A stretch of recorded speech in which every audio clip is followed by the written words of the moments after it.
Hello student, नमस्कार सभी को। पिछले वीडियो में हमने एनईपी 2020 के बारे में जितने भी महत्वपूर्ण क्वेश्चन थे वो हमने यहाँ से देखे थे। इस वीडियो में आपको आरटी 2009 के जितने भी महत्वपूर्ण क्वेश्चन मिलेंगे, जो आपको इस वीडियो में देखने को मिलने वाले हैं, सभी महत्वपूर्ण क्वेश्चन हैं जो कि आपकी रीट के एग्जाम की दृष्टि से महत्वपूर्ण साबित होने वाले हैं। आज का हमारा पहला क्वेश्चन है आरटी 2009 के सभी महत्वपूर्ण क्वेश्चन इस वीडियो में आपको मिलने वाले हैं, तो आप बने रहें अंत तक। पहला हमारा क्वेश्चन है क्वेश्चन नंबर 1। 1937 में वर्धा में बेसिक शिक्षा योजना का सूत्रपात किसने दिया था, ये पूछ लिया गया है। तो वर्धा में बेसिक शिक्षा योजना का सूत्रपात देने वाले व्यक्ति कौन थे? वो थे आपके महात्मा गांधी। तो आपको ध्यान रखना है, महात्मा गांधी ने 1937 में वर्धा में बेसिक शिक्षा योजना का सूत्रपात दिया। वर्धा की जो मूलभूत शिक्षा योजना 1937 में महात्मा गांधी के विचारों पर आधारित थी, जिसे नई तालीम बुनियादी तालीम के नाम से भी जाना जाता है। और इस योजना की सफलता के लिए डॉक्टर जाकिर हुसैन इनको समिति का प्रमुख नियुक्त किया गया था, ये आपको ध्यान रखना है, जिन्होंने भारत में मूलभूत शिक्षा की योजना को तैयार करने का कार्य किया। ये आपको इसमें याद रखना है। यह पहला क्वेश्चन हमारा। दूसरा है आपका, नीति निर्देशक तत्व के किस अनुच्छेद में निःशुल्क व अनिवार्य बाल शिक्षा का प्रावधान है? तो ये कौन से अनुच्छेद में है, ये पूछ लिया गया है। तो यह है आपका अनुच्छेद 45 अनुच्छेद में नीति निर्देशक तत्व के जो 45 अनुच्छेद है उसमें आपका यहाँ पर निःशुल्क व अनिवार्य बाल शिक्षा का प्रावधान किया गया है। 46वां संविधान संशोधन हुआ था 2002 में, उसके तहत नीति निर्देशक तत्व अनुच्छेद 45 में संशोधन किया गया और 6 वर्ष तक ECCE पूर्व बाल अवस्था देखभाल एवं शिक्षा, इसके बारे में बात की गई थी, आपको ध्यान रखना है। अगला हमारा क्वेश्चन है क्वेश्चन नंबर 3। 86वां संविधान संशोधन 2002 के तहत प्रावधान किए गए उनमें सत्य कथन कौन सा है, ये पूछा गया है। तो 86 जो संविधान संशोधन हुआ था 2002 में, इसके तहत जो प्रावधान किए गए थे उसमें सत्य कथन आपको फाइंड आउट करना है। पहला है, मूल अधिकारों के अनुच्छेद 21 के या ए भाग 2 में निःशुल्क शिक्षा का प्रावधान है। नीति निर्देशक तत्व के अनुच्छेद 45 में 0 से 6 वर्ष की आयु के जो वर्ग के बच्चे हैं उनको प्रारंभिक शिक्षा है। और तीसरा है हमारा, मूल कर्तव्य अनुच्छेद 51 भाग 4 में 11वां मूल कर्तव्य जोड़ा गया था। तो ये चारों विकल्प आपके, तीनों विकल्प आपके सही हैं, तो सभी विकल्प आपके यहाँ पर सही हो जाएंगे। अगला है आपका आरटी 2009 के बारे में सत्य कथन, यहाँ पर असत्य कथन कौन सा है, जो गलत है वो आपको यहाँ पर छांटना है। पहला है आपका, 20 जुलाई 2009 को राज्यसभा में ये पारित हुआ था आरटी का बिल 2009 वाला, और 4 अगस्त 2009 को लोकसभा में ये पारित किया गया था। 26 अगस्त 2009 को राष्ट्रपति की सहमति मिल गई थी इस पर। तो ये तीनों विकल्प आपके यहाँ पर सही है, चौथा विकल्प आपका यहाँ पर गलत हो जाएगा। ठीक है, ये आपको ध्यान रखना है। 20 जुलाई 2009 को राज्यसभा में पारित हुआ था, 4 अगस्त को 2009 में लोकसभा में पारित हो गया था, और 26 अगस्त 2009 में राष्ट्रपति की सहमति भी यहाँ पर मिल गई थी, आपको ध्यान रखना है। राज्यसभा में इस बिल को सबसे पहले पारित किया गया था 20 जुलाई 2009 को, और लोकसभा में इस बिल को पारित किया गया था 4 अगस्त 2009 को, और राष्ट्रपति के हस्ताक्षर हो गए थे 26 अगस्त 2009 को। प्रकाशन की तिथि थी 27 अगस्त 2009। अधिनियम लागू होने की तिथि थी 1 अप्रैल 2010, ये आपको ध्यान रखना है। अगला हमारा क्वेश्चन है, शिक्षा का मौलिक अधिकार घोषित करने वाला दुनिया का भारत कौन सा देश बना है दुनिया में? तो ये है बना है आपका 135वां देश। तो आपको ध्यान रखना है, शिक्षा को मौलिक अधिकार माना है कि शिक्षा बहुत ज़रूरी है, तो ये मौलिक अधिकार मानने वाला भारत है, दुनिया में 135वां देश बन गया है, ये आपको ध्यान रखना है। अगला है आपका, आरटी 2009 में कितने अध्याय, धाराएं, अनुसूची शामिल की गई हैं, ये पूछ लिया गया है। तो आरटी 2009 में जो अध्याय हैं वो हैं आपके 7, और धाराएं हैं 38, और अनुसूची है 1, ये आपको ध्यान रखना है। आरटी 2009 में 7 अध्याय हैं, 38 धाराएं हैं और 1 अनुसूची, ये आपको इसमें ध्यान रखना है। आरटी 2009 के प्रमुख संशोधन, वर्ष 2012 में संशोधन हुआ था, जिसमें 6 धाराएं संशोधित, धारा 1, 2, 3 और 21, 22 और 25, इनमें संशोधन किया गया था, ये आपको ध्यान रखना है। नई धारा जोड़ी 39, 39वीं नई धारा इसमें जोड़ी गई थी। वर्ष 2017 में संशोधन हुआ था, धारा 23 में संशोधन किया, इस संशोधन के तहत शिक्षकों की जो नियुक्ति है उनकी शैक्षिक योग्यता से संबंधित कुछ नई शर्तें मानक तय किए गए। यह संशोधन शिक्षक प्रणाली को और मजबूत बनाने का उद्देश्य के लिए किया गया था, ये आपको ध्यान रखना है। वर्ष 2019 में संशोधन हुआ, धारा 16 और 28 में संशोधन किया गया वर्ष 2019 में,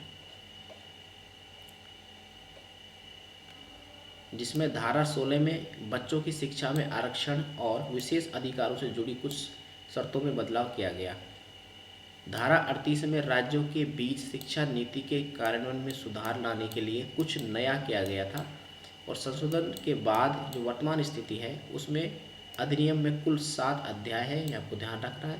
कुल धाराओं की संख्या पूछे तो 39 है, 39 और पहले ही 38 थी। अधिनियम एक अनुसूची में ये शामिल है, ये आपको ध्यान रखना है। इस कानून की कार्यप्रणाली और इसकी शर्तों का विवरण देती है आपकी अधिनियम एक अनुसूची, ये आपको ध्यान रखना है। अगला हमारा क्वेश्चन है क्वेश्चन नंबर 7। शिक्षा किस सूची का विषय है? जो शिक्षा है एजुकेशन, ये किस सूची में इसको डाला गया है? तो ये है आपकी समवर्ती सूची। शिक्षा समवर्ती सूची का विषय, ये आपको ध्यान रखना है। मूल रूप से शिक्षा राज्य सूची का हिस्सा थी पहले, लेकिन 1976-42 संविधान संशोधन होता है, उसके तहत इसको समवर्ती सूची में स्थानांतरित कर दिया गया, ये आपको ध्यान रखना है। पहले ये आपकी राज्य सूची का विषय हुआ करती थी शिक्षा, लेकिन 1976 का संविधान संशोधन होता है 42वां, जिसमें इसको राज्य सूची से समवर्ती सूची में शामिल कर दिया गया, ये आपको ध्यान रखना है। अगला है आपका RT 2009 में कौन सा अध्याय सबसे छोटा है? तो सबसे जो छोटा अध्याय है वो अध्याय नंबर 1 है, ये आपको ध्यान रखना है। अध्याय जो 1 है इसका संक्षिप्त विस्तार और प्रारंभ।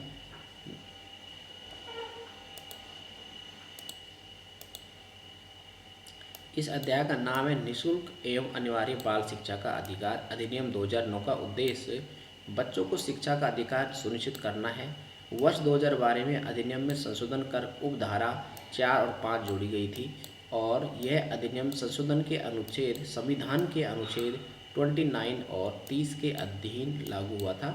और मदरसा, वैदिक पाठशाला और धार्मिक शिक्षाएं इस अधिनियम के अंतर्गत नहीं आती हैं, आपको ध्यान रखना है। ये जो अधिनियम है इसमें मदरसा है, वैदिक है, पाठशाला और धार्मिक की शिक्षाएं इस अधिनियम में नहीं जोड़ी गई, आपको ध्यान रखना है। अगला हमारा क्वेश्चन है क्वेश्चन नंबर आपका 9। RT 2009 के अध्याय 1 के अंदर धारा 2 में शब्दावली का उल्लेख है, इसमें सत्कथन आपको यहाँ पर छांटना है, वो कौन सा है?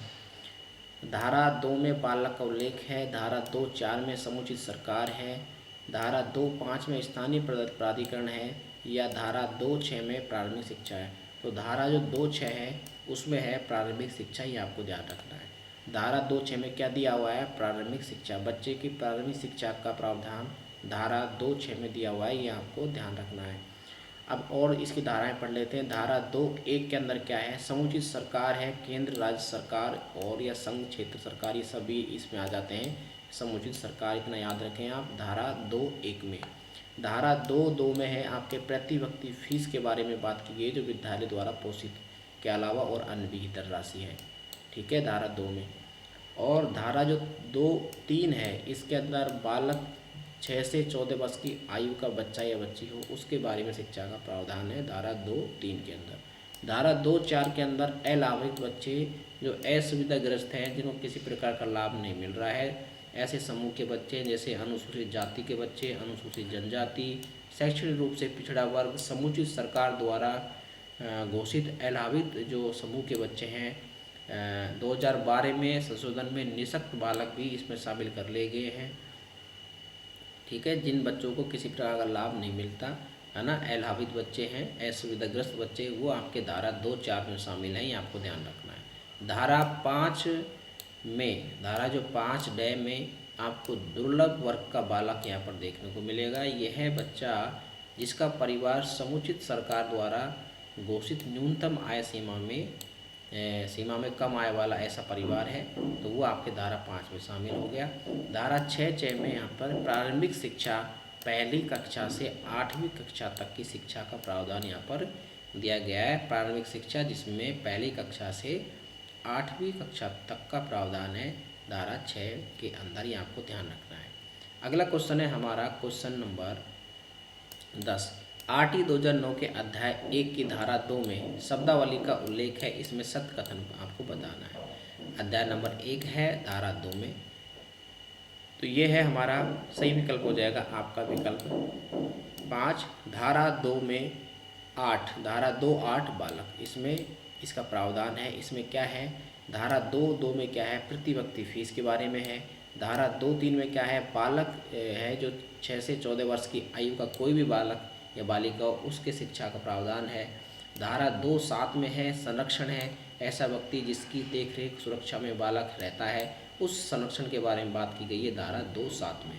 धारा 2(8) में बात की गई है स्थानीय प्राधिकारी और स्थानीय प्राधिकारी वह संस्था या अधिकारी है जो कानून द्वारा किसी स्कूल के नियंत्रण हेतु घोषित हुआ हो, तो ये आते हैं धारा 2(8) के अंदर, जैसे नगर निगम, नगर परिषद, नगर पालिका, नगर पंचायत, जिला परिषद, ग्राम पंचायत या अन्य घोषित निकाय, ये आपके शामिल है धारा 2(8) के अंदर, ये आपको ध्यान रखना है।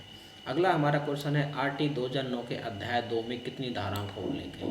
RT 2009 है, इसमें अध्याय जो 2 है इसमें कितनी धाराएं जोड़ी गई हैं ये पूछा गया है, तो 3 धाराएं इसमें जोड़ी गई हैं। RT 2009 के अध्याय 2 के अंदर 3 धाराएं, ये आपको ध्यान रखना है।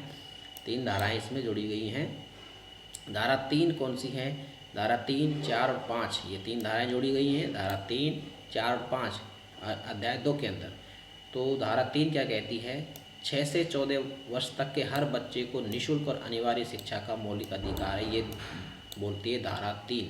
धारा 4 कहती है जो बच्चे स्कूल में प्रवेश से वंचित रह रहे हैं या पूरी शिक्षा नहीं ले पाए हैं, उनके लिए विशेष प्रावधान उम्र के अनुसार कक्षा में प्रवेश का बात की गई है धारा 4 के अंदर। जो बच्चे स्कूल में प्रवेश लेने से वंचित रह गए, पीछे रह गए, उनको उम्र के अनुसार कक्षा में प्रवेश दिया जाए, एज अकॉर्डिंग उसको कक्षा दी जाए, ये बात कह रही है धारा 4। धारा 5 कहती है बच्चे को अन्य विद्यालय में स्थानांतरण का अधिकार भी ये देती है धारा 5। कोई बच्चा दूसरी विद्यालय में जाना चाहता है तो उसको TC देने का, मांगने का हक है, ये बात कह रही है धारा 5, ही आपको ध्यान रखना है। धारा 3, 4 और 5 के बारे में हम पढ़ चुके हैं। अगला हमारा क्वेश्चन है हमारा क्वेश्चन नंबर 12। RT 2009 की किस धारा में 6 से 14 वर्ष के बालकों को निःशुल्क व अनिवार्य शिक्षा का प्रावधान अधिकार है, तो ये अधिकार देती है आपकी धारा 3, अभी हमने पढ़ा था। धारा 3 के अंदर बालक को 6 से 14 वर्ष के बालक को निःशुल्क और अनिवार्य शिक्षा का अधिकार देती है धारा 3, ये आपको ध्यान रखना है। निःशुल्क और अनिवार्य शिक्षा का अधिकार आपकी धारा 3 देती है, ये आपको ध्यान रखना है। अभी हम पढ़े थे, जिसमें आयु रखी गई है 6 से 14 वर्ष के सभी बच्चे जो स्कूल के पास हैं, ये कक्षा 1 से 8 तक निःशुल्क प्रारंभिक शिक्षा का अधिकार इनको देती है धारा 3। कोई शुल्क नहीं लेती, प्रवेश पढ़ाई स्कूल तक जाने के लिए किसी प्रकार का शुल्क फीस नहीं लिया जाएगा, ये आपको ध्यान रखना है। विशेष आवश्यकता की, जिसमें गंभीर बहु निःशक्तजन और वाले जो बच्चे हैं, घर आधारित शिक्षा लेने का भी उनको अधिकार है। ऐसे बच्चे जो नहीं आ पाते स्कूल, वो उनको परेशानी है, तो वो घर पर भी उनको शिक्षा का प्रावधान भी देती है। ये संशोधन हुआ था 2012 में, ये आपको ध्यान रखना है। धारा 3 में ये शामिल किया गया। अगला क्वेश्चन है RT 2009 की किस धारा में TC का प्रावधान है, कि बच्चा TC का प्रावधान है, बच्चा अन्य स्कूल में अपना स्थानांतरण करवा सकता है, ये धारा किस में शामिल है, तो ये है आपकी धारा 5 में शामिल है, ठीक है ना। 5 में शामिल किया गया है TC का प्रावधान। अन्य विद्यालय में स्थानांतरण का अधिकार देती है धारा 5, ये आपको ध्यान रखना है। अगला हमारा क्वेश्चन है क्वेश्चन नंबर आपका 14। RT 2009 धारा 6 से 11 उल्लेख किस अध्याय में है।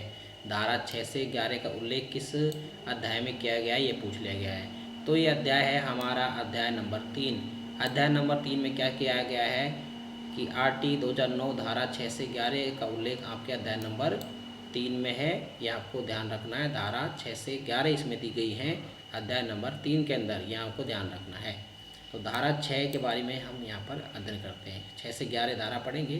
धारा 6 में क्या है, सरकार व स्थानीय निकाय को हर बच्चे की पहुँच में विद्यालय स्थापित हो। ये सरकार का कार्य है, निकाय का कार्य है कि हर बच्चे की पहुँच के आसपास विद्यालय स्थापित होना चाहिए। धारा 7 कहती है केंद्र व राज्य शिक्षा व्यय में साझेदारी करेगी। जो कि शिक्षा में जो खर्च आएगा उसका व्यय केंद्र और राज्य सरकार दोनों ही उसका खर्चा उठाएगी। ये धारा 7 कहती है। धारा 8 कहती है सरकार निःशुल्क अनिवार्य शिक्षा व आवश्यकता सुविधा सुनिश्चित करेगी बच्चों के लिए। ये धारा 8 कह रही है। धारा 9 कह रही है आपकी स्थानीय प्राधिकारी नामांकन निगरानी व विद्यालय संचालन सुनिश्चित करेगा। स्थानीय जो प्राधिकारी है, स्थानीय जो है वो आपके बच्चों की निगरानी विद्यालय संचालन सुनिश्चित करेगा। धारा 9 के अंदर ये बात कही गई। अगला हमारा है धारा 10। धारा 10 में है माता पिता 6 से 14 वर्ष के बच्चे को स्कूल भेजने के लिए जिम्मेदार हैं। जिनके घर में बच्चे 6 से 14 वर्ष की आयु के हैं तो माता पिता भी इसके जिम्मेदार होते हैं कि बच्चे को स्कूल में भेजा जाए। ये धारा 10 के अंतर्गत किया गया। धारा 11 में है सरकार 6 वर्ष से कम बच्चों हेतु प्री स्कूल यानी आंगनवाड़ी की सुविधा करे। ये बात है आपकी धारा किसके अंदर, 11 के अंदर। धारा 11 में जिनकी आयु बच्चों की 6 वर्ष से कम है उन बच्चों को आंगनवाड़ी यानी प्री स्कूल की व्यवस्था करे सरकार। ये बात की गई धारा 11 के अंदर। ये आपको ध्यान रखना है, ठीक है। अगला हमारा क्वेश्चन है क्वेश्चन नंबर 15। किस धारा के तहत 3 से 6 वर्ष के बच्चों की विद्यालय पूर्व शिक्षा आंगनवाड़ी में उपलब्ध कराई जाएगी।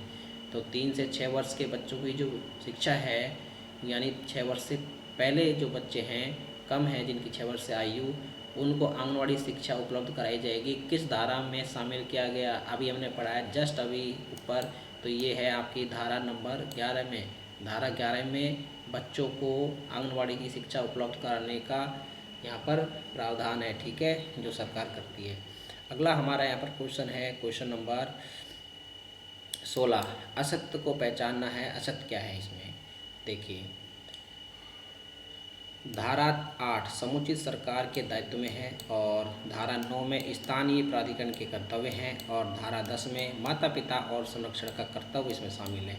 तो ये आपके सभी विकल्प हैं जो कैसे हैं, सत्य हैं, ये आपको ध्यान रखना। सत्य इसमें एक भी नहीं है। अगला है आपका क्वेश्चन नंबर 17। धारा 7 के तहत केंद्र व राज्य सरकार का वित्तीय खर्च अनुपात क्या है।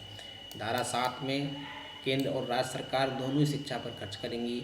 अब इनका रेशो क्या रहेगा ये पूछ लिया गया है। तो ये रेशो रहेगा 60:40। क्या रहेगा, 60 जो है परसेंट ये आपकी केंद्र सरकार व्यय करेगी और 40% राज्य सरकार व्यय करेगी। ये आपको ध्यान रखना है, ये हिस्सेदारी रहेगी। अगला है 18 नंबर क्वेश्चन। धारा 7 के तहत अनिल बोरदाई कमेटी के अनुसार केंद्र व राज्य सरकार का वित्तीय हिस्सा कितना है। किसके अनुसार, अनिल बोरदाई कमेटी के अनुसार। तो ये है आपका 68:32 का। कितना है, 68:32 का ध्यान रखना है आपको। किस धारा के प्रावधानों को पूरा करने हेतु शैक्षणिक स्तर के अंतर को कम करने हेतु ब्लॉक खंड स्तर पर 6 माह का एक ब्रिज कोर्स का आयोजन कराया जाएगा। ये जो बात है ये धारा 4 के अंदर ही आपको ध्यान रखनी है। जहाँ धारा 4 के अंदर शैक्षणिक के स्तर के अंतर को कम करने हेतु ब्लॉक खंड स्तर 6 माह का एक ब्रिज कोर्स कराने का प्रावधान है। धारा 4 के अंदर ये आपको ध्यान रखना है। धारा 4 कहती है कि उच्च आयु के जो अनामांकित बच्चे हैं, जो ड्रॉप आउट हो चुके हैं, उन बच्चों को जो उनकी आयु अनुसार कक्षा में प्रवेश और ब्रिज कोर्स 3 माह या 2 वर्ष की सुविधा इसमें दी जाएगी। ये बात की गई है आपकी धारा अध्याय 2 और धारा 4 के अंदर। ये आपको ध्यान रखना है, अध्याय 2 में धारा 4 के अंतर्गत। अगला है आपका धारा 4 के प्रावधानों के अनुसार 8 वर्ष का बालक किस कक्षा में बैठाया जाएगा। ये कह रही है धारा 4 में जो बच्चा 8 वर्ष का है, अब ये कौन सी कक्षा में बैठेगा धारा 4 के अनुसार, ठीक है। तो वो 8 वर्ष का बच्चा बैठेगा आपका यहाँ पर विकल्प फर्स्ट है आपका यहाँ पर कक्षा 3 में। तो जिस बच्चे की आयु 8 वर्ष की है वो बालक कक्षा 3 में यहाँ पर स्टे करेगा। ये आपको ध्यान रखना है, एंट्री करेगा। अगला हमारा यहाँ पर कुछ बच्चों का दे रखा है डेटा, जैसे अध्याय 2 में धारा 4 में आयु के अनुसार जो प्रवेश की बात की गई है, तो इसमें सितंबर 2016 में संशोधन के अनुसार 5 वर्ष के बालक को कक्षा 1 में प्रवेश दिया जाएगा। जिस बच्चे की आयु 5 वर्ष है तो वो कक्षा 1 में प्रवेश, लेकिन जिन बच्चे का आयु 5-6 वर्ष का है तो क्लास 1 में, 7 वर्ष का है क्लास 2 में, 8 वर्ष का है क्लास 3 में, 9 वर्ष का है क्लास 4 में, 10 वर्ष का है क्लास 5 में, 11 वर्ष का है क्लास 6 में, 12 वर्ष का है क्लास 7 में, 13 वर्ष का है क्लास 8 में। तो ये आपको वर्ष आंकड़े ध्यान रखने हैं, कौन से वर्ष का बच्चा कौन सी कक्षा में जाएगा। अगला है हमारा क्वेश्चन नंबर 21। विद्यालय में शिक्षकों के उत्तरदायित्व किस अध्याय में शामिल किए गए। विद्यालय में कुछ उत्तरदायित्व शिक्षकों के भी होते हैं, तो वो किस अध्याय में शामिल किए गए हैं ये पूछ लिया गया। तो ये अध्याय शामिल किए गए हैं उनके अध्याय 4 में, आपको ध्यान रखना है। तो शिक्षकों के जो ड्यूटीज़ हैं वो अध्याय 4 में शामिल की गई हैं, ये आपको ध्यान रखना है। अगला है आपका RT 2009 में अध्याय 4 में किन धाराओं का उल्लेख है। इसमें धारा कौन सी है अध्याय 4 के अंदर। तो अध्याय 4 के अंदर जो धाराएं हैं वो है आपकी 12 से लेकर 28 तक, ये आपको ध्यान रखना है। 12 से 28 जो धाराएं हैं वो शिक्षकों की ड्यूटी से संबंधित हैं, शिक्षकों के उत्तरदायित्व से संबंधित हैं। आपकी धारा 12 से 28 जो अध्याय 4 में शामिल है, ये आपको ध्यान रखना है। ये धाराएं हैं सारी जो शिक्षकों के संबंधित हैं, जिसमें धारा 12 में क्या है, जिसमें धारा 12 में है आपका निःशुल्क और अनिवार्य शिक्षा के लिए विद्यालय का उत्तरदायित्व सीमा है धारा 12 में। 13 में प्रवेश के लिए किसी प्रति व्यक्ति फीस और अनुवीक्षित प्रक्रिया का न होना, ये धारा 13 में शामिल है। धारा 14 में है प्रवेश के लिए आयु सबूत, यहाँ पर धारा 14 में शामिल है। धारा 15 में विस्तारित काल अवधि तक प्रवेश 6 माह तक है, धारा 15 में। 16 में है आपकी धारा में रोकने और निष्कासन का प्रतिषेध है, बच्चों को आप रोक नहीं सकते, उसको निष्कासित नहीं कर सकते। धारा 17 में बालक के मानसिक और शारीरिक उत्पीड़न का प्रतिबंध है आपका धारा 17 में। और धारा 18 में आपका बिना मान्यता के विद्यालय स्थापित नहीं किया जा सकता, ये धारा 18 में शामिल है, आपको ध्यान रखना है। धारा 19 में शामिल है आपके विद्यालय की मानक अनुसूची 1, ये धारा 19 में शामिल है। और धारा 20 में है आपके विद्यालय मानकों में परिवर्तन व अधिकार केंद्र सरकार के पास है। आप विद्यालय में जो भी चेंजेज करोगे वो अधिकार सिर्फ केंद्र सरकार के पास है, ये आपको ध्यान रखना है। ये धारा 20 में शामिल किया गया। अगला है धारा 21 SMC विद्यालय प्रबंधन समितियां हैं, वो धारा 21 में शामिल है। SMC ये धारा 21 में शामिल है, आपको ध्यान रखना है। धारा 22 में है विद्यालय विकास योजना, धारा 22 में शामिल है, ये आपको ध्यान रखना है। विद्यालय से संबंधित जो विकास योजनाएं हैं ये धारा 22 में शामिल है। धारा 23 में आपके शिक्षकों की नियुक्ति एवं योग्यता व शर्तें, ये धारा 23 में शामिल है। धारा 23 में क्या शामिल है, शिक्षकों की नियुक्ति और योग्यता धारा 23 में शामिल है, आपको ध्यान रखना है। धारा 24 में है शिक्षकों के कर्तव्य और शिकायतों का दूर करना, शिकायतों को दूर किया जाए, है ना, ये धारा 24 में शामिल है। शिक्षकों का कर्तव्य है इसमें धारा 24 में। और धारा 25 में है छात्र शिक्षक का जो रेशो कितना होना चाहिए, स्कूल में कितने बच्चों पे कितने टीचर्स होने चाहिए, ये रेशो है टीचर और स्टूडेंट का, जो आपकी धारा 25 में शामिल है। धारा 26 में आपके शिक्षकों की रिक्तियां भरा जाना, शिक्षक के जो खाली पद हैं उनको भरा जाए, ये धारा 26 में ये बात कही गई है, ये आपको ध्यान रखना है। ये थे आपके महत्वपूर्ण धाराएं जो कि अध्याय 4 से संबंधित थी, ठीक है, जो जिसमें शिक्षकों के कर्तव्य उत्तरदायित्व लिखे हुए थे अध्याय 4 में, उसमें आपकी धारा 12 से और 28 तक शामिल थी, ये आपको ध्यान रखना है। 27-28 भी लास्ट की धारा है, जो 27 कहती है कि गैर शिक्षण कार्य नहीं कराया जाएगा बच्चों से, और जैसे कभी बाद स्कूल में शिक्षा के अलावा अन्य कार्य किया जा रहा है, मजदूरी कराई जा रही है बच्चों से, ऐसा नहीं होगा, ठीक है। धारा 27 ये बात कहती है। 28 कह रही है शिक्षक द्वारा प्राइवेट ट्यूशन का प्रतिबंध है, कोई भी शिक्षक प्राइवेट ट्यूशन नहीं करा सकता, ये धारा 28 ये बात कहती है, ये आपको ध्यान रखना है। अगला क्वेश्चन है क्वेश्चन नंबर 23।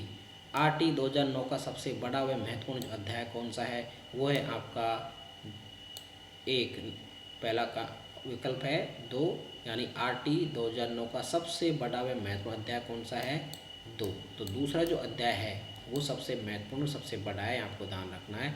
RT 2009 में सबसे बड़ा महत्वपूर्ण अध्याय है 2। किस धारा में निजी विद्यालय के लिए कक्षा 1 से 25% जो सीटें हैं वो आरक्षित हैं, तो ये किस धारा में शामिल की गई हैं ये पूछ लिया गया है। तो ये धारा 12 में शामिल की गई हैं कि 25% सीटें हैं वो आरक्षित हैं, रिजर्व हैं, ये कक्षा 1 से लेकर, ये आपको ध्यान रखनी है। तो ये है आपकी धारा 22 के अंदर। धारा 22 कहती है कि निःशुल्क अनिवार्य शिक्षा के लिए विद्यालय का उत्तरदायित्व है, जो जिसमें 25% बच्चे आएंगे। सरकारी विद्यालय हर बच्चे को निःशुल्क प्रारंभिक शिक्षा देगी। निजी विद्यालय 1 से न्यूनतम 25% सीटों पर कमजोर पिछड़ा वर्ग के बच्चों को निःशुल्क आरक्षित करेगी। निजी विद्यालयों की प्री स्कूल 3 से 6 वर्ष कक्षाएं आरटी के दायरे में हैं, ये आपको ध्यान रखना है। 25% निःशुल्क सीटों के बदले सरकार अनुदान राशि वापस करती है, स्कूलों को ध्यान रखना है। 25% सीटें जो स्कूल देती हैं, निजी स्कूलें फ्री पढ़ाती हैं, उनका अनुदान करती है सरकार, ये आपको ध्यान रखना है। अगला है आपका आरटी 2009 में अध्याय 4 की धाराओं के बारे में असत्य कथन आपको छांटना है। अध्याय 4 की धाराओं के बारे में तो पहला है आपका यहाँ पर धारा 14 प्रवेश के समय आवश्यक प्रमाण पत्रों की मुक्ति, और धारा 15 में प्रवेश से इनकार नहीं किया जाना, और 16 में है आपकी धारा 16 में प्रारंभिक शिक्षा पूर्ण होने तक न फेल करना और न ही विद्यालय में निष्कासित करना, ये धारा 16 में शामिल है। ये धारा 17 में एसएमसी के बारे में गलत की गई है, क्योंकि एसएमसी धारा 17 में नहीं है, ये धारा 21 में आपको ध्यान रखना है। एसएमसी की बात की गई है धारा 21 के अंदर, विद्यालय प्रबंधन समिति आपकी किसमें 21 में, धारा 21 के अंतर्गत है, ये आपको ध्यान रखना है। अगला क्वेश्चन है हमारा क्वेश्चन नंबर 26, किस धारा के तहत विद्यालय में शारीरिक व मानसिक दंड नहीं दिया जाएगा? तो ये किस धारा के तहत किया गया है? तो ये किया गया है आपका विकल्प नंबर 2, और 2 हमारा कौन सा है? धारा 17। तो धारा 17 के तहत किसी प्रकार का मानसिक व शारीरिक आपको दंड नहीं दिया जाएगा बच्चों को, ये आपको ध्यान रखना है। अगला हमारा क्वेश्चन है क्वेश्चन नंबर, इसमें जो धारा 17 में शारीरिक दंड व मानसिक उत्पीड़न का निषेध किया गया है, किसी भी बच्चे को मारपीट अपमानजनक व्यवहार नहीं किया गया है, ये आपको ध्यान रखना है। धारा 17 में ये बात की गई है। अगला है आरटी के अध्याय 3 के धारा 13 में, अध्याय कौन सा है? 4, धारा कौन सी है? 13। तो 4 अध्याय उसकी धारा 13 के अंदर सत्कथन आपको यहाँ पर छांटना है। इसके तहत प्रवेश के किसी भी प्रति व्यक्ति फीस का और वे अनुवीक्षित प्रक्रिया करने होना, और अनुवीक्षित प्रक्रिया करने पर प्रथम बार 25,000 तक, दूसरी बार 50,000 जुर्माना व तीसरी बार मान्यता रद्द का प्रावधान भी है, और धारा 13 में अधिनियम को निःशुल्क बनाती है, ये आपका सही है। तो ये सभी विकल्प आपके यहाँ पर सही हो जाएंगे, ये आपको ध्यान रखना है। भारतीय संविधान के किस अनुच्छेद में 6 से 14 वर्ष के जो बच्चे हैं, आयु के बच्चे हैं, उनको निःशुल्क व अनिवार्य शिक्षा का अधिकार शामिल किया गया था? इस अनुच्छेद की बात हो रही है, ये अनुच्छेद 6 से 14 में, अनुच्छेद में जो 6 से 14 वर्ष के जो बच्चे हैं उनको निःशुल्क जो शिक्षा का प्रावधान है, ये है आपके अनुच्छेद 21A के अंदर, ये आपको ध्यान रखना है। अनुच्छेद 21A में ये शामिल है, ये आपको ध्यान रखना है, अनुच्छेद 21A। और ये 86 संविधान संशोधन में हुआ था 2002 के अंदर जोड़ा गया, ये आपको ध्यान रखना है। और इसे लागू करने का आरटी 2009 में इसको बनाया गया था, लागू करने के लिए 2009 के अंदर आरटी में इसको शामिल किया 2009 में। अगला है आपका निःशुल्क एवं अनिवार्य शिक्षा प्रावधान 2009 में अनिवार्य शब्द क्या है? तो अनिवार्य शब्द क्या है 2009 में? निःशुल्क व अनिवार्य शिक्षा का अधिकार, इसमें अनिवार्य जो शब्द है वो कौन सा है इसमें आपका? तो वो है आपका यहाँ पर विकल्प नंबर 3, यानी उचित सरकारें जो दाखिले, उपस्थिति और शिक्षा की पूर्णता को सुनिश्चित करेगी, ये इसमें अनिवार्य शब्द शामिल किया गया।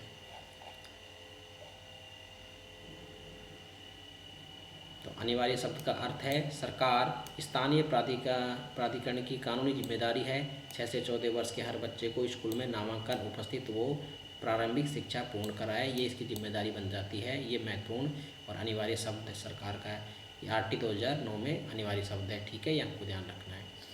शिक्षा का अधिकार अधिनियम 2009 में प्रारंभिक शिक्षा से तात्पर्य क्या है? प्रारंभिक शिक्षा का मतलब है पहली कक्षा से 8वीं तक, ठीक है, ये आपको ध्यान रखना है। अगला है आपका 31, शिक्षा के अधिकार अधिनियम की किस धारा के अंतर्गत विद्यालय प्रबंधन समितियां प्रावधान है? तो ये है आपकी धारा 21 के अंदर। शिक्षा के अधिकार अधिनियम किस धारा के अंतर्गत है? तो शिक्षा के अधिनियम ये आपके धारा 21 के अंदर है, जिसमें विद्यालय प्रबंधन समितियां हैं, कमेटियां हैं, धारा 21 में। अगला है आपका बालकों को निःशुल्क व अनिवार्य शिक्षा अधिकार अधिनियम 2009 में ऐसे बालक जो अनुसूचित जाति, अनुसूचित जनजाति, विकलांग, सामाजिक शैक्षिक पिछड़ा वर्ग और ऐसे अन्य समूह के संबंधित जो लोग हैं, बच्चे हैं, वो परिभाषित है आपके असुविधाग्रस्त यानी समूह, वंचित समूह में ये शामिल है, ये आपको ध्यान रखना है। अगला है आपका निःशुल्क व अनिवार्य शिक्षा का अधिकार अधिनियम 2009 के अंतर्गत किसी भी अध्यापक को निम्न में से कार्य को लिए यहाँ पर लगाया गया है। तो किस कार्य के लिए निम्न में से लगाया गया है, वो है आपका यहाँ पर विकल्प नंबर 3, यानी 10 वर्ष पश्चात होने वाले जनगणना में और आपदा राहत कार्यों में और आपके यहाँ पर चुनाव संबंधी कार्यों में यहाँ पर इनकी ड्यूटीज की जा सकती हैं। पल्स पोलियो कार्यक्रम में इनका कार्य नहीं है, आपको ध्यान रखना है। अगला है आपका RTE एक्ट 2009 के अंतर्गत इसके संदर्भ में निम्नलिखित में से कौन सा कथन सही नहीं है, ये पूछा गया है। तो इसमें कौन सा कथन सही नहीं है, तो इसमें हो जाएगा हमारा विकल्प नंबर 3। पहला हमारा विकल्प है विद्यालय प्रवेश की अंतिम तिथि 30 सितंबर तय की गई है। 30 सितंबर तक आप विद्यालय में प्रवेश कर सकते हैं बच्चों के लिए, और प्रत्येक बालक को निःशुल्क और अनिवार्य प्राथमिक शिक्षा समुचित सरकार उपलब्ध कराएगी। ठीक है ना, ये आपको ध्यान रखना है। और चौथा है, ये आपका गलत हो जाएगा। चौथा है आपका शिक्षा का माध्यम बालक की मातृभाषा में होगा जहाँ तक साध्य हो सके, ये बिल्कुल सही है आपके। तो तीसरा विकल्प आपका यहाँ पर गलत हो जाएगा। अगला है हमारा क्वेश्चन नंबर 35। बालकों के निःशुल्क अनिवार्य शिक्षा का अधिकार अधिनियम 2009 के अनुसार कक्षा 1 से 5वीं तक 61 से 90 विद्यार्थी होने पर शिक्षक की संख्या कितनी हो जाएगी। यदि 1 से 5 तक कक्षा है, उसमें 61 से और 90 उसमें विद्यार्थी हैं टोटल, तो इन विद्यार्थियों पर कितने शिक्षक होंगे, ये बात पूछी गई है। तो इसमें 3 शिक्षक अनिवार्य हैं। तो 61 से 90 बच्चे हैं, तो 3 शिक्षक होना अनिवार्य है, आपको ध्यान रखना है। यदि बच्चे 60 हैं तो शिक्षक होंगे 2, बच्चे 61 से 90 हैं 3 शिक्षक, और 61 से 120 बच्चे हैं तो 4 शिक्षक, 121 से और 200 बच्चे हैं तो शिक्षक होंगे 5, और 150 से अधिक बच्चे हैं तो शिक्षक होंगे 5 + 1, जिसमें प्रधानाध्यापक भी शामिल है। यदि यहाँ पर 150 से अधिक बच्चे शामिल होते हैं तो उसमें एक प्रधानाध्यापक होना जरूरी है, जिसमें 5 शिक्षक इसमें शामिल किए जाएंगे। ये आपको ध्यान रखना है। 121 से 200 बच्चे हो गए हैं तो 5 शिक्षक हैं, लेकिन 150 से अधिक बच्चे हैं हो जाते हैं तो यहाँ पर आपको 5 शिक्षक तो होंगे, उसमें एक अध्यापक भी, प्रधानाध्यापक भी शामिल किया जाएगा। ठीक है ना। 200 से अधिक बच्चे, प्रधानाध्यापक को छोड़कर अन्य शिक्षक अनुपात 40:1 का रहेगा, यानी 40 बच्चों पर एक शिक्षक का होना अनिवार्य है। अगला हमारा क्वेश्चन है क्वेश्चन नंबर 36। RT एक्ट 2009 के अंतर्गत 6 से 8 वर्ष जो 6 से 8 तक उच्च प्राथमिक स्तर के जो बच्चे हैं, यहाँ तक शिक्षक छात्र अनुपात संख्या कितनी होनी चाहिए, इनका रेशो, तो वो होना चाहिए आपका 6 से 8 कक्षा के लिए 1:35, यानी 35 बच्चों पर एक शिक्षक होना जरूरी है, ये बात कही गई है। ठीक है, RT एक्ट 2009 के अंतर्गत 6 से 8 के लिए, ये आपको ध्यान रखना है। अगला हमारा क्वेश्चन है क्वेश्चन नंबर 37। निम्नलिखित में से RT एक्ट 2009 के अनुसार एक शैक्षणिक वर्ष के लिए सही नहीं है। तो एक शैक्षणिक वर्ष के लिए क्या सही नहीं है। पहला है आपका 1ली से 5वीं कक्षा के लिए 200 कार्य दिवस होने चाहिए, ये बात है। और दूसरा है आपका 6ठी से 8वीं कक्षा के लिए 220 कार्य दिवस होने चाहिए, और 1ली से 5वीं कक्षा के लिए प्रति शैक्षणिक वर्ष कार्य दिवस 800 शैक्षणिक घंटे होने चाहिए, ये 3 में। और 6 में आपके, और 4 में आपके 6ठी से 8वीं कक्षा के लिए प्रति शैक्षणिक वर्ष 880 घंटे होने चाहिए, ये आपका विकल्प गलत हो जाएगा। बाकी आपके विकल्प तीनों सही हैं। अगला हमारा है आपका, और पढ़ लो उसके बारे में थोड़ा सा, कि निःशुल्क अनिवार्य शिक्षा का अधिकार अधिनियम 2009 में इसके अनुसार शैक्षणिक वर्ष में न्यूनतम कार्य दिवस और शैक्षणिक जो शिक्षण घंटों का जो मानक इस प्रकार है, जिसमें कक्षा 1 से 5 तक कम से कम 200 कार्य दिवस होने ही चाहिए, और या 800 शिक्षण घंटे प्रति शैक्षणिक वर्ष होने चाहिए। 6 से और 8 तक जो कक्षा है उसमें 220 कार्य दिवस, यानी 1000 शिक्षण घंटे प्रति शैक्षणिक वर्ष होने ही चाहिए, ये आपको ध्यान रखना है। 6 से 8 में 220 कार्य दिवस और 105 में 200 कार्य दिवस। अगला क्वेश्चन है क्वेश्चन नंबर आपका 38। बालकों के निःशुल्क और अनिवार्य शिक्षा के अधिकार अधिनियम 2009 के अनुसार एक शिक्षक के लिए प्रति सप्ताह पठन पाठन तैयारी के घंटों की न्यूनतम संख्या कितनी होनी चाहिए। 45 घंटे। कितनी होनी चाहिए? 45 घंटे। अगला है आपका, बालकों को निःशुल्क और अनिवार्य शिक्षा अधिकार अधिनियम 2009 में संशोधन अधिनियम 2017 के अनुसार एक अध्यापक जो 31 मार्च 2015 को नियुक्त हुआ है ना, न्यूनतम योग्यता नहीं रखता, तो ऐसे अयोग्यता के समय में अर्जित करेगा तो क्या करेगा वो, तो वो करेगा 5 वर्ष। 5 वर्ष के अंतर्गत ऐसी योग्यता अर्जित उसको करनी ही पड़ेगी, ठीक है। यदि वो योग्यता योग्य नहीं है तो 5 वर्ष के अंतर ऐसी योग्यता रखनी होगी, तब उसको नियुक्त किया जाएगा। अगला है हमारा आरटी एक्ट अधिसंशोधन 2019 के अनुसार 6 से 14 वर्ष की आयु के जो स्थान पर हमने क्या कर गया है, तो 6 से 14 वर्ष की आयु के स्थान पर हमने किया है यहाँ पर 3 से 18 वर्ष। यहाँ को ध्यान रखना है, जो आरटी 2019 के अनुसार 2009 में क्या था 6 से 14 वर्ष, लेकिन और इसमें हमने क्या कर दिया, हमने कर दिया 3 से 18 वर्ष कर दिया। क्या कर दिया, 3 से 18 वर्ष, ये आपको इसमें ध्यान रखना है, ठीक है। 3 से 18 वर्ष, 6 से 14 वर्ष थी पहले, और 6 से 14 वर्ष से स्थान क्या कर दिया, 3 से 18 वर्ष कर दिया। यहाँ पर निःशुल्क अनिवार्य शिक्षा कर दी 3 से 18 वर्ष। कौन से में, आरटी 2019 के अनुसार। तो धारा 23 शिक्षक की नियुक्ति को जो अर्हताएँ हैं, सेवा शर्तें हैं, निःशुल्क अनिवार्य शिक्षा का जो प्रावधान है, अधिकार है 2009 में, जिसमें यदि किसी राज्य में पर्याप्त शिक्षक, शिक्षा संस्थान या उपयुक्त योग्य शिक्षक उपलब्ध नहीं हो तो केंद्र सरकार लिखित आदेश द्वारा अधिकतम 5 वर्ष न्यूनतम अर्हता में छूट दे सकती है।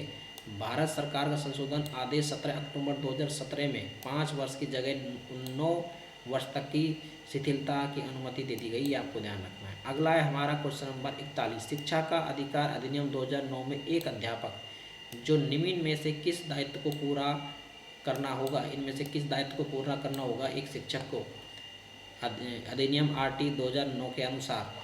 तो शिक्षक को यहाँ पर विद्यालय में नियमित रूप से समय पर उपलब्ध होना होगा, बिल्कुल सही है। पाठ्यक्रम का संचालन कर उसे पूरा लागू करना होगा, पूरा करना पड़ेगा, पाठ्यक्रम कंप्लीट करना पड़ेगा, ये शिक्षा का दायित्व है। संपूर्ण पाठ्यक्रम को निर्धारित समय पर ही पूरा करना होगा। तो ये सभी जो ये कर्तव्य हैं, ये आपके शिक्षक के हैं, ये होने चाहिए शिक्षक के अंदर। अगला है आपका बालकों का निःशुल्क अनिवार्य शिक्षा का अधिकार अधिनियम 9 में, आरटी 9 के अनुसार यहाँ पर प्रत्येक शैक्षणिक वर्ष की समाप्ति पर किन कक्षाओं की नियमित परीक्षा ली जाएगी। तो यहाँ पर जो नियमित परीक्षा ली जाएगी 5वीं और 8वीं कक्षा की, 5वीं कक्षा और 8वीं कक्षा की नियमित परीक्षाएं ली जाएंगी। आपको ध्यान रखना है, धारा 16 रोकने और निष्कासन का प्रावधान है। इसमें बच्चों को आप रोक नहीं सकते, ना ही निष्कासन कर सकते हो, ये आपको ध्यान रखना है इसमें। अगला है हमारा क्वेश्चन नंबर 45, सूची 1 आरटीई जो एक्ट है 2009 की धाराएं दी गई हैं, इनमें सूची 2 में इसको मिलान करना है, ठीक है। धारा है ये वाली और ये सूचियाँ हैं, इसको मिलान करो। तो हमारा पहला है हमारा धारा 10 में अभिभावकों के कर्तव्य इसमें शामिल हैं। धारा 19 में विद्यालय के प्रतिमान और मानदंड इसमें शामिल हैं। और धारा 30 में अध्यापक द्वारा बच्चे का रिकॉर्ड तैयार करना, ये इसमें शामिल है। धारा 35 के अंदर समुचित सरकार मार्गदर्शन सिद्धांत जारी करेगी, ये धारा 35 में। धारा 38 में आपके राज्य सरकार आरटी में संशोधन कर सकती है, ये धारा 38 में शामिल किया गया है। तो यहाँ पर सभी विकल्प क्या हैं, ये मैच हो रखे हैं सामने, ठीक है, ये आपको ध्यान रखना है। अगला है हमारा निम्नलिखित में से संरचनाओं में से शिक्षा का जो अधिकार है अधिनियम 2009 किसकी वकालत करता है। निम्नलिखित संरचनाओं में शिक्षा का जो अधिकार है अधिनियम है वो 2009 में किसकी वकालत करता है, ये करता है समावेशी शिक्षा की। किसकी, समावेशी शिक्षा की वकालत करता है। अगला क्वेश्चन है बालकों को निःशुल्क और अनिवार्य शिक्षा का अधिकार अधिनियम 2009 के अनुसार एक बच्चे को प्राथमिक शिक्षा पूर्ण होने तक किसी भी कक्षा में पीछे ले जाने का निर्णय लेने हेतु कौन सा सक्षम है। तो कौन सक्षम है इसके लिए राज्य सलाहकार परिषद सक्षम है। कौन सक्षम है, राज्य सलाहकार परिषद। धारा 33 में राष्ट्रीय सलाहकार परिषद का गठन किया गया था, धारा 33 के अंदर। और धारा 34 में राज्य सलाहकार परिषद का यहाँ पर गठन हुआ था, धारा 34 में ये सलाहकार बनी थी। राष्ट्रीय सलाहकार परिषद का गठन 33 धारा में है और राज्य सलाहकार है ये 34 में।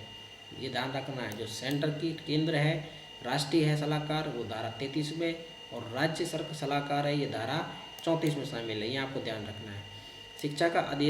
शिक्षा का जो अधिकार अधिनियम है 2009 धारा 29(1) के अंदर जो घोषित राज्य की जो घोषित शिक्षक की जो प्राधिकारी संस्था है, शैक्षिक प्राधिकारी संस्था है, ये क्या है? तो ये है आपकी RSCERT इसमें शामिल है धारा 29A के अंतर्गत, ये आपको ध्यान रखना है। धारा 29 प्रारंभिक शिक्षा का पाठ्यक्रम और मूल्यांकन है धारा 29 के अंदर, जिसमें प्रारंभिक शिक्षा का पाठ्यक्रम मूल्यांकन सरकार द्वारा नामित शैक्षिक प्राधिकारी तैयार करेगा। शैक्षिक जो प्राधिकारी हैं वो तैयार करेंगे। और राजस्थान में प्राधिकारी RSCERT या SIERT इसमें है, ये आपको ध्यान रखना है। पाठ्यक्रम संवैधानिक मूल्यों के अनुरूप होगा, ये आपको ध्यान रखना है। अगला है आपका क्वेश्चन नंबर यहाँ पर, इसके बारे में और इसके उद्देश्य क्या हैं? बालक का सर्वांगीण विकास होना है, ज्ञान, आंतरिक शक्ति, योग्यता का निर्माण करना है, मानसिक, शारीरिक और क्षमता के अधिकतम विकास के अवसर हैं, और गतिविधि आधारित जो शिक्षा है वो भी दी जाएगी, ठीक है ना। और मातृभाषा में संभव हो सके तो मातृभाषा में स्टडी हो बच्चे की, ये भी आपको ध्यान रखना है। बच्चों का सतत और व्यापक मूल्यांकन हो, ये भी इसमें ध्यान रखना है। अगला है आपका निःशुल्क और अनिवार्य बाल शिक्षा का अधिकार अधिनियम 2009 के अनुसार अध्यापकों द्वारा निम्न में से कौन सा उत्तरदायित्व पूरा नहीं किया जाना है? तो कौन सा पूरा नहीं किया जाना है? तो पहला है आपका शैक्षिक कैलेंडर का विनिश्चय करना। भाई शैक्षिक जो कैलेंडर है उसका पालन करना जरूरी है, लेकिन पेरेंट्स नहीं करते हैं, ठीक है ना, अध्यापक नहीं करते हैं, तो वो करना चाहिए, ठीक है। यही आपका यहाँ पर क्या हो जाएगा, पूरा नहीं किया जाना, यही यहाँ पर गड़बड़ी हो जाती है। बाकी माता पिता और अभिभावकों से नियमित बैठक करना जरूरी है। प्रत्येक बालक की अधिगम की क्षमता आकलन करना भी जरूरी है, और विनिर्दिष्ट समय के भीतर और संपूर्ण जो पाठ्यक्रम है वो पूरा करना भी जरूरी है। जो टाइम टेबल दिया हुआ है उसके समय के भीतर ये आपका पाठ्यक्रम पूरा हो जाना चाहिए, ये इसमें शामिल है। अगला है आपका RT एक्ट 2009 की कौन सी धारा है जिसमें प्रत्येक माता पिता संरक्षण यह कर्तव्य होगा कि आसपास विद्यालय में प्रारंभिक शिक्षा के लिए अपनी संतानों को प्रवेश दिलाए। ये एक पेरेंट्स का, अभिभावकों का कर्तव्य है। ये धारा 10 में जोड़ा गया है, किसमें? धारा 10 के अंदर, ठीक है, ये आपको ध्यान रखना है। अगला है आपका 10 वर्ष की आयु का जो बालक है पूर्व में कभी स्कूल नहीं गया और किस कक्षा में वो जाएगा और एज के अनुसार जाएगा, तो कौन सी कक्षा में प्रविष्ट के लिए योग्य है? तो वो है आपका यहाँ पर कक्षा 5 के लिए। कौन से लिए? कक्षा 5 के लिए वो क्या योग्य है, आपको ध्यान रखना है। अगला क्वेश्चन है क्वेश्चन नंबर 50। आपका बच्चों के लिए मुफ्त व अनिवार्य शिक्षा कानून 2009 के लिए, जो 2009 जो कानून है, इसके अंतर्गत किस भाग को बच्चों के लिए निःशुल्क और अनिवार्य शिक्षा कानून 2019 द्वारा संशोधित किया गया? तो ये किया गया है आपका भाग 16 में। ध्यान रखना है, जो मुफ्त एवं अनिवार्य शिक्षा कानून 2009 के निम्नलिखित में से किस भाग को बच्चों के लिए निःशुल्क और अनिवार्य शिक्षा कानून 2019 द्वारा संशोधन किया गया था? भाग 16 को किया गया था, यहाँ आपको ध्यान रखना है। धारा 16 रोकने के और निष्कासन का प्रतिषेध करती है, आपको ध्यान रखना है।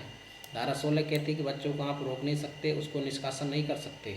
निःशुल्क अनिवार्य बाल शिक्षा का अधिकार अधिनियम 2019 में शामिल किया। इस संशोधन और अधिनियम में मूल अधिनियम की धारा 16 एवं धारा 38 में आंशिक संशोधन किया गया 10 जनवरी 2019 को, और अधिनियम की धारा 16 में संशोधन करके इस धारा में 1, 2, 3, 4 ये धाराएं जोड़ी गई हैं, आपको ध्यान रखना है। तो ये थे 50 क्वेश्चन महत्वपूर्ण आपके RT 2009 के।